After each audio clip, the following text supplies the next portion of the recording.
On February 17, 1943, near Fereana, Tunisia, German forces seized an American supply depot, uncovering enough food to nourish an entire German division for months, a discovery that would fundamentally alter their understanding of the war. This captured bounty, far beyond anything the Germans had seen, revealed a chasm in logistical capability that would ultimately seal the fate of the Third Reich. How could one nation sustain such abundance while its enemy faced chronic starvation? The captured depot, a sprawling expanse of wooden crates emblazoned with American military insignia, was a stark revelation. Inside lay mountains of provisions, fuel drums, ammunition cases, medical supplies, spare parts, and food, so much food that German soldiers, long accustomed to hunger, tore into it with desperate hands. Among the treasure trove were boxes marked Field Ration Type K, each containing 3 distinct meals: breakfast, dinner, and supper. Every meal was a compact package, roughly the size of 2 cigarette packs. The breakfast kit alone held a small tin of pre-cooked chopped ham and eggs, for hard biscuits, a condensed fruit bar, instant coffee, sugar tablets, cigarettes, chewing gum, and even toilet paper. This was considered the American military's lowest quality emergency field ration, yet its contents surpassed anything German soldiers had consumed in months. Each K ration provided a total of 2,830 calories daily across its 3 meals. But K rations were merely the emergency provisions. The depot also housed Field Ration Type A, boasting fresh vegetables and meat, Field Ration Type B, packed with canned and preserved goods, and Field Ration Type C, individual meal cans. There were mountains of real coffee, not the burnt grain substitutes the Germans endured, along with tons of sugar, chocolate bars, canned fruit, condensed milk, and, most incredibly to German eyes, ice cream mix. The Americans were shipping ice cream mix to North Africa, in the midst of a global war, simply because they possessed the means. German officers tallying the captured goods immediately recognized a profound difference in their adversaries' capabilities. American soldiers in the field were receiving a minimum of 2,800 calories daily from K rations alone. In practice, with operational field kitchens and other ration types available, American troops consumed between 3,400 and 4,100 calories each day, depending on their activity and assignment. In contrast, official German rations at the war's outset called for an average of 3,600 calories per day, with combat troops allocated even more. However, the actual delivery to soldiers in the field often fell far short. By early 1943 in North Africa, the grim reality was 1,500 to 1,800 calories on a good day, often less. These dwindling calories came from increasingly poor quality food, black bread that was more sawdust than grain, thin soup, occasional canned meat of dubious origin, ersatz coffee, and potatoes when available. The disparity wasn't just in quantity, it was in quality. American rations contained genuine meat, real eggs, real fruit, real coffee, and real chocolate. German rations, by contrast, relied on substitutes, fillers, and whatever could be scraped together from a supply chain stretched to its breaking point across multiple fronts. During the Kasserine Pass offensive, from February 14 to February 24, 1943, German forces seized considerable American material.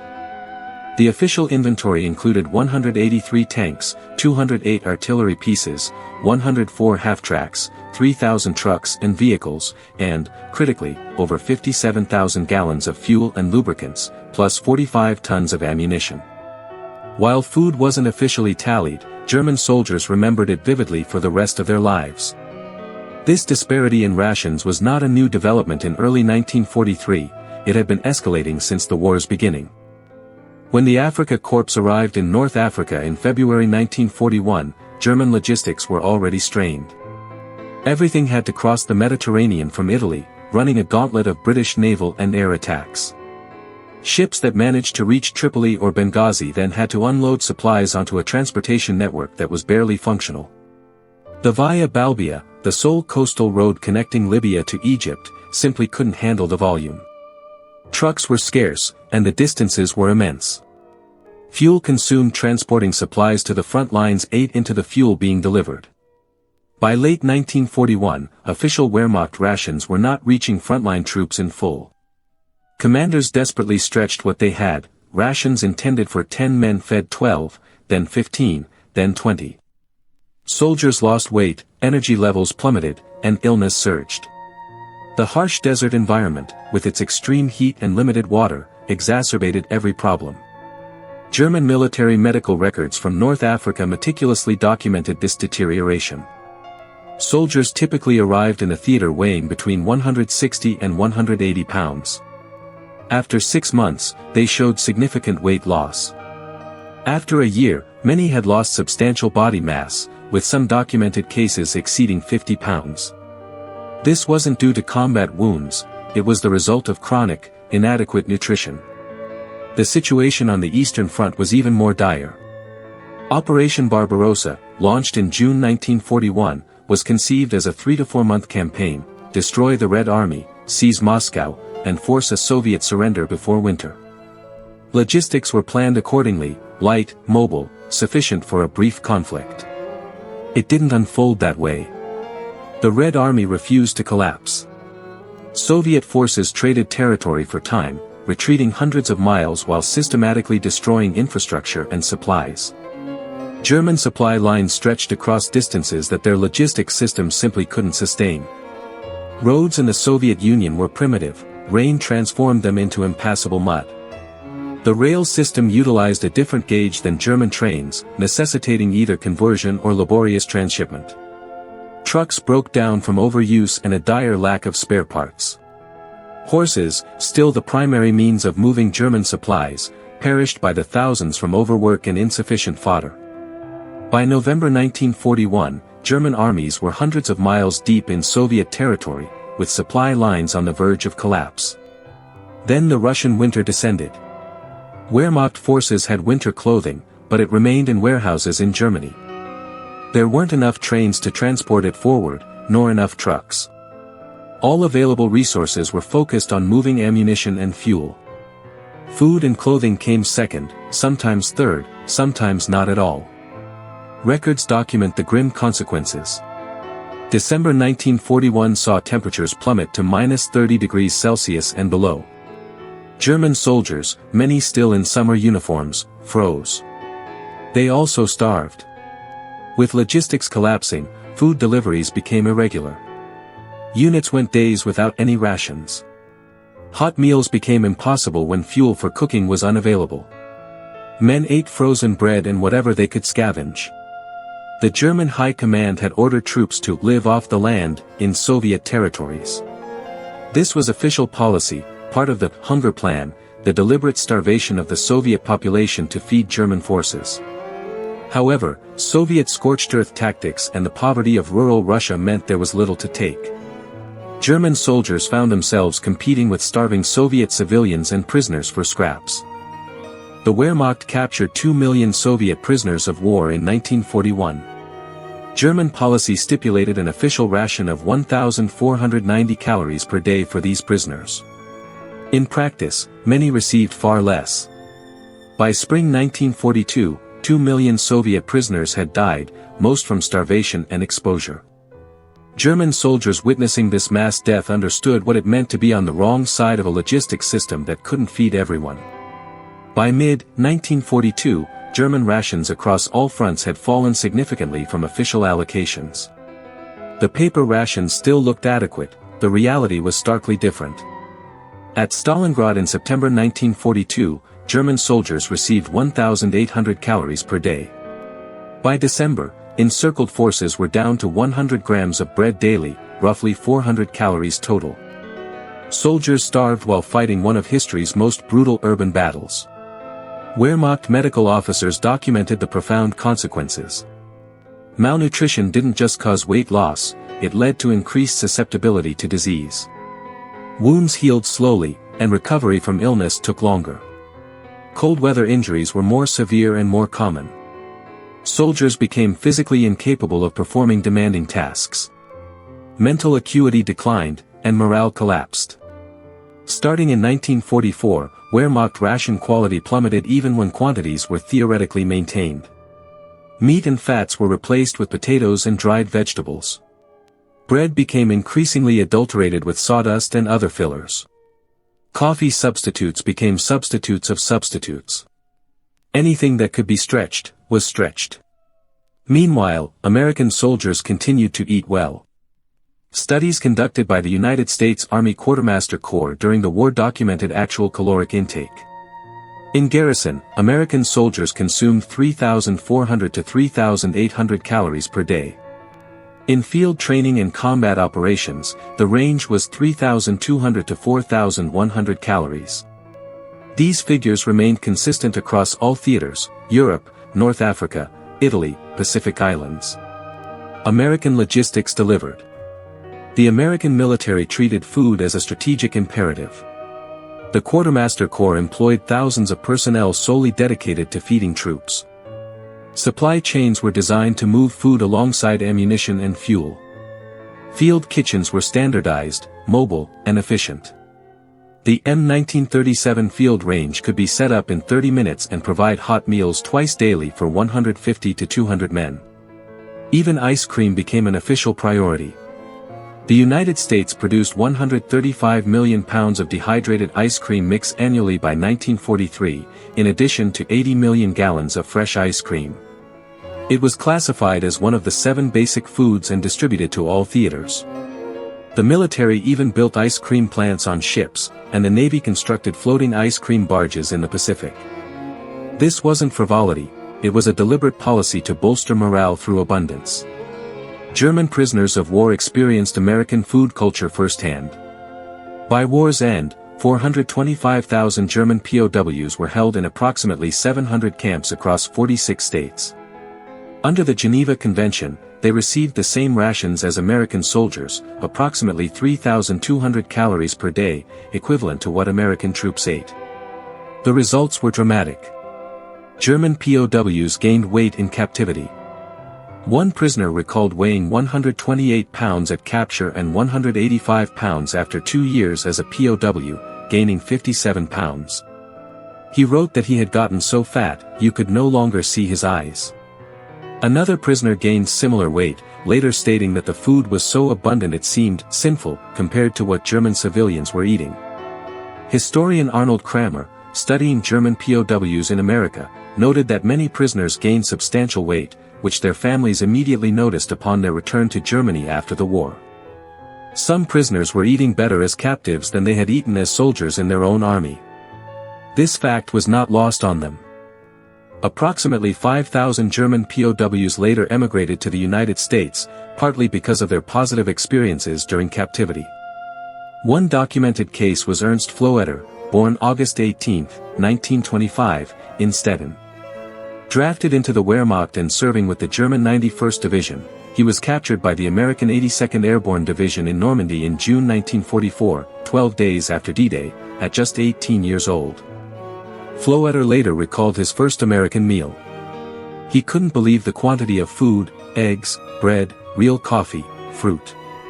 He thought there had been a mistake, that this amount was meant for several men, not one individual. American guards assured him it was standard. He wrote in his diary, describing the abundance and waste he witnessed, it was sinful how much food the Americans had and how much they wasted.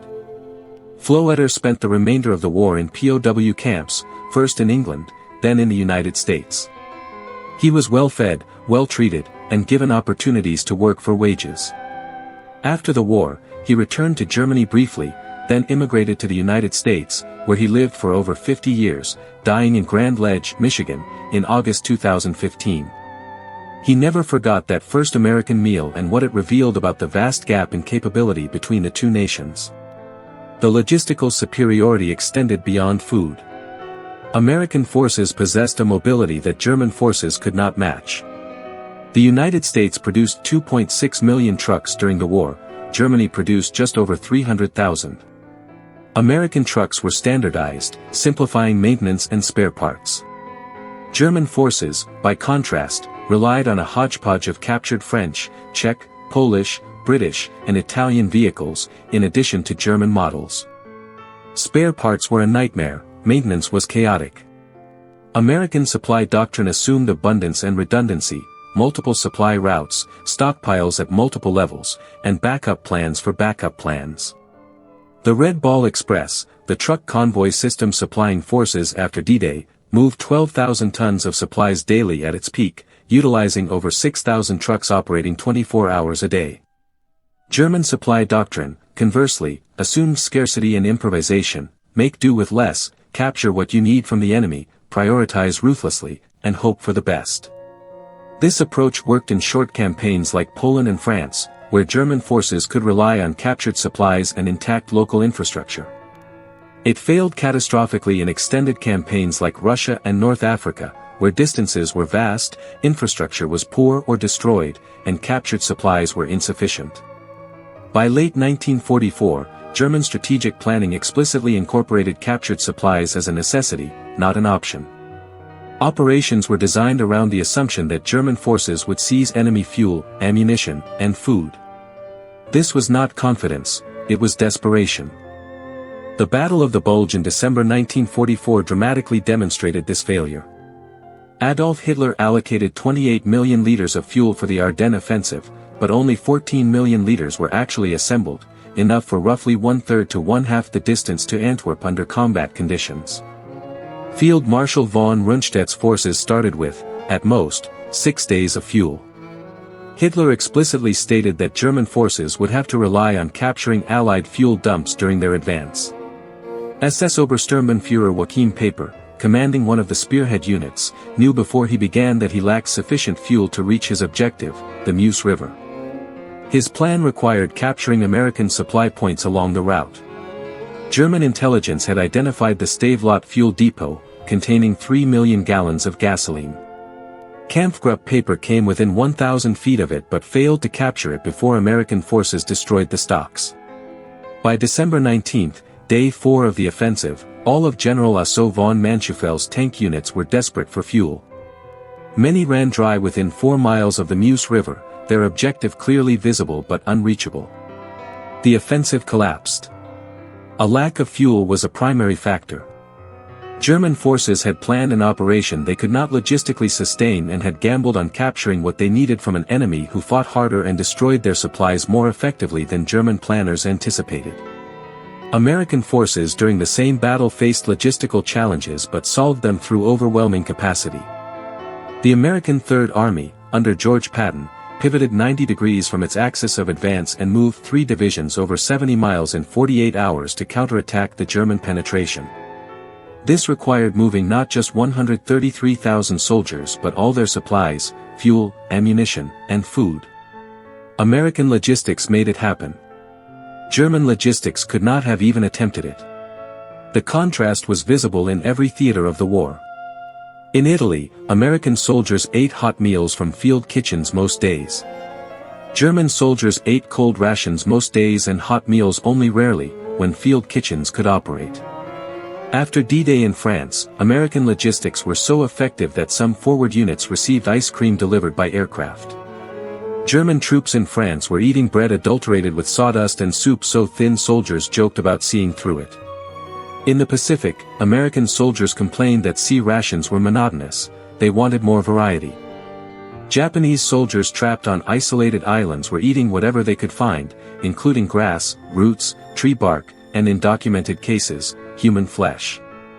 Thousands of Japanese soldiers died of starvation on bypassed islands where American forces never needed to fire a shot.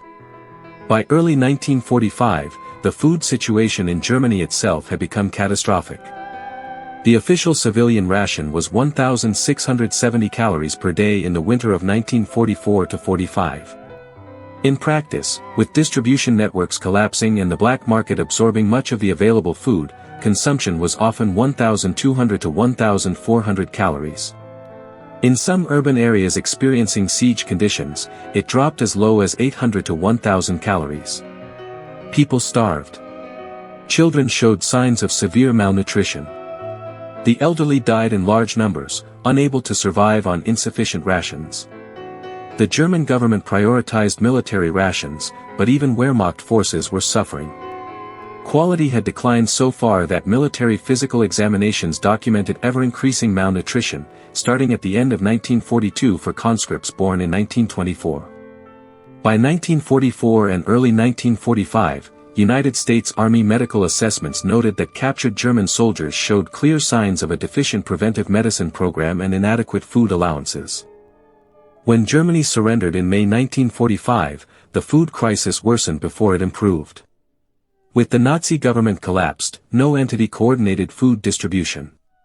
American and British occupation forces found German civilians in their zones receiving approximately 1,000 to 1,250 calories per day. General Lucius Clay, the American military governor, stated bluntly in August 1945, "There is no choice between being a communist on 1,500 calories a day and a believer in democracy on 1,000 calories." American occupation policy, initially codified in Directive JCS 1067, was deliberately harsh. Germany was to be prevented from economic recovery. Food imports were restricted. German civilians were not to be fed better than the worst-off populations in Allied nations. American soldiers were under strict orders not to share their rations with Germans. These orders extended to soldiers' wives when they arrived later. Food was to be destroyed rather than given to Germans, though individual soldiers frequently ignored these orders when confronted with starving children. The situation changed in 1947. Directive JCS 1779 replaced the punitive approach, noting that an orderly Europe required the economic contributions of a stable and productive Germany. Food aid increased. The Marshall Plan, beginning in 1948, shipped millions of tons of food to Europe, including Germany. American agricultural abundance, the same abundance that had fed American soldiers so well during the war, now fed the defeated enemy back to health. The irony was not lost on anyone. The United States had demonstrated during the war that it could feed its own military 3,500 calories per day while projecting that capability across oceans to multiple continents simultaneously. After the war, the United States demonstrated it could feed much of Europe, including former enemies, preventing mass starvation while rebuilding entire economies. This was power of a kind that few nations in history had possessed. The calorie gap was never officially acknowledged during the war. Nazi propaganda never admitted German soldiers were starving while American soldiers ate ice cream. But soldiers knew. Every German soldier who captured American supplies knew. Every prisoner who ate in American camps knew. Veterans returning from every front knew. The knowledge spread through the civilian population despite censorship. After the war, military historians and analysts studied the role of logistics in Germany's defeat. Their conclusions were unanimous. Germany faced many disadvantages: Soviet manpower, American industrial production, British determination, but underlying all of them was a fundamental logistical inadequacy. Germany could not feed its military adequately across multiple fronts for an extended war. Therefore, Germany could not sustain the war, and therefore Germany lost. The numbers, compiled from Quartermaster Corps records and Wehrmacht documents, tell the story with brutal clarity. In 1943, an American soldier ate approximately 3,500 calories per day. A German soldier ate approximately 1,500 to 1,800 calories per day, sometimes less. Over weeks, this gap manifested as weight loss and fatigue. Over months, it became malnutrition and increased disease. Over years, it meant an army that could not sustain combat operations effectively against an enemy that was well-fed, well-supplied, and growing stronger, while Germany grew weaker. The Americans were not just outproducing Germany in tanks, planes, and ships, though they were doing that too. They were outfeeding Germany in calories, nutrients, and basic sustainment. In a war of attrition, this mattered as much as any weapon system. Possibly more. The fundamental lesson was clear and remains clear today: modern warfare is decided by logistics. An army marches on its stomach, as Napoleon allegedly said. Feed your soldiers well, and they can fight effectively. Starve your soldiers, and they will lose, regardless of courage, training, or tactical skill. This is not abstract military theory, this is historical fact, documented in millions of ration reports, medical records, and after-action analyses from all sides of the conflict. The United States understood this. American military doctrine treated logistics as a core competency, not an afterthought. Supply chains were built in parallel with combat units. Food, fuel, and ammunition were moved together, planned together, prioritized together. Field kitchens, mobile bakeries, and refrigeration units were standard equipment. The attitude was that well-fed soldiers fight better, so feeding them well was a tactical advantage worth the investment. Germany never fully grasped this, or grasped it too late. German military doctrine emphasized will, discipline, and offensive spirit. Logistics was seen as an administrative function, not a combat multiplier. The assumption was that German soldiers were tough enough to fight effectively on less food, less fuel, and fewer supplies than enemies who were supposedly soft and dependent on material comfort. This assumption was tested on the Eastern Front, in North Africa, and in Western Europe. It failed in every case. The German military was not poorly led. German tactical doctrine was often superior to Allied doctrine. German soldiers were well-trained and often courageous. German weapons, particularly tanks and machine guns, were frequently better than Allied equivalents. None of it mattered because the German military could not be sustained logistically for the war it was fighting. That is the story of the calorie gap. It is a story about logistics, supply chains, and industrial capacity. It is about the unglamorous side of war, the part that does not appear in propaganda films or heroic narratives, but it is the part that determines outcomes. Farmers growing wheat, factory workers canning meat, merchant mariners shipping supplies across oceans, truck drivers moving food forward under fire, logisticians calculating requirements, cooks preparing meals in field kitchens, all the people and systems that ensure soldiers eat. The Americans did this superbly. They built a logistical system that could feed millions of soldiers on multiple continents simultaneously, maintaining caloric intake at levels that kept soldiers healthy, strong, and capable of sustained operations. German soldiers, by contrast, grew progressively weaker, hungrier, and less capable as the war continued. This was not an accident. It was the inevitable result of logistical systems operating at vastly different scales with vastly different capabilities.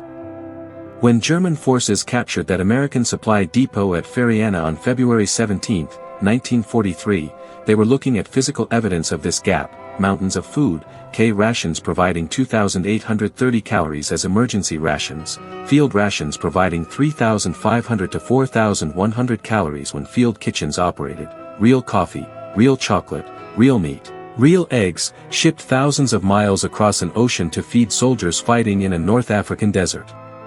Some German officers, looking at those supplies, understood immediately what it meant. America possessed logistical capability that Germany could not match.